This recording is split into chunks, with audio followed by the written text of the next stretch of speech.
تلات افلام مصريه قوي. تلاقيها بستارتش كتير كده يعني. رقم واحد فيلم خالد الدماغ صاحي، مصطفى شعبان وسامي العدل الله يرحمه.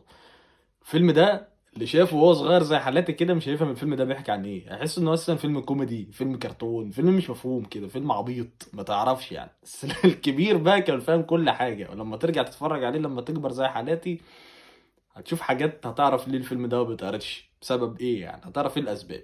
اما الفيلم التاني فيلم حين ميسرة، بغض النظر عن المشاهد السيكو سيكو اللي كانت فيها لانه من اخراج طبعا المخرج خالد يوسف، بغض النظر عن المشاهد دي هتشوف فيه حاجات واقعية جدا. هتشوف فيه ان الناس الفقراء مش ملايكة ولا الاغنياء شياطين، ولا يعني في كده وفي كده وفي كده وفي كله وعلى كل لون باتيستا.